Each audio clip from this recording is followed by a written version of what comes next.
सेवा केलेली आहे ती गोड मानून घे. काही चुकलं असेल आमचं तर माफ कर. आणि आता जातोयस मात्र पुढच्या वर्षी तू लवकर ये. याच दिवसाची तर आपण वर्षभर वाट पाहत असतो की ज्या वेळेला बाप्पा येणार असतो त्यावेळेला नानाविध प्रकारची तयारी जी आहे ती गणेश भक्तांची सुरू असते.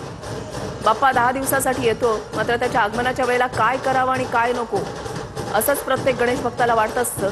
आणि त्याची तयारी ही 2 ते 3 महिने अगोदरच सुरू होते. मात्र ज्या वेळेला बाप्पाला निरोप देण्याची वेळ येते त्यावेळेला मात्र साश्रू नयनांनी आपल्या बाप्पाला निरोप दिला जातो.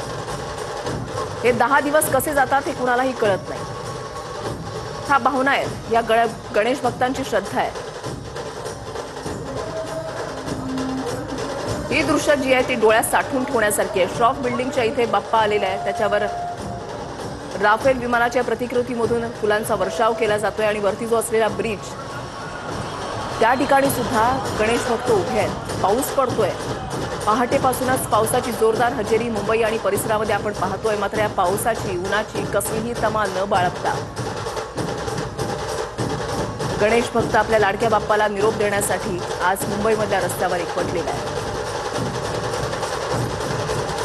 हे रस्ते अक्षरशः माणसांनी फुलून गेलेले आहेत, गणेश भक्तांनी फुलून गेलेले आहेत. ज्या गल्ली बोळातून ज्या रस्त्यांवरून बाप्पा जात असतो त्या इमारतीच्या टेरेसवर सुद्धा गणेश भक्त असतात आपल्या लाडक्या बाप्पाची विसर्जन मिरवणूक पाहण्यासाठी. एक वेगळं रूप, एक वेगळी मूर्ती आपण या ठिकाणी पाहताय. बाप्पा आणि त्याच्या मागे असलेली शिवशंकराची मूर्ती.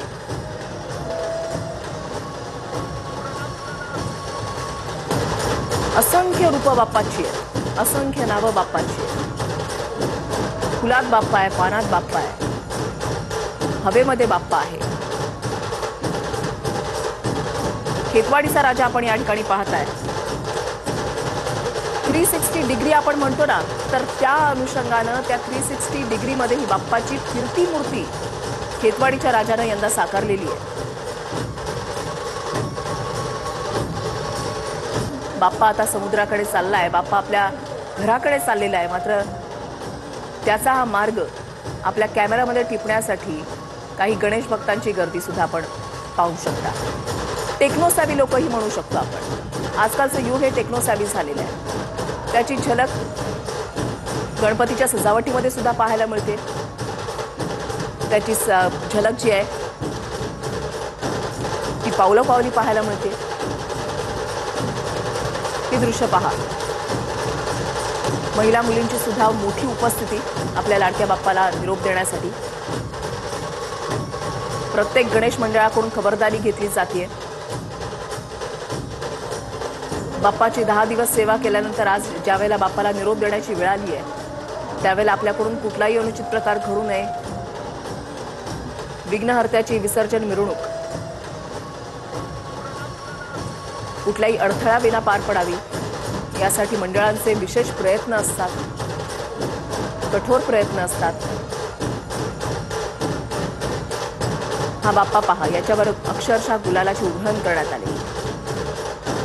बाप्पा ज्यावेळेला मंडपातून बाहेर पडतो आणि त्यावेळेला गणपती बाप्पा मोरया, पुढच्या वर्षी लवकर या हा जयघोष पाहायला मिळतो. तर त्यावेळेला गणेश भक्तांच्या भावना या शब्दामध्ये मांडणं फार कठीण असतं.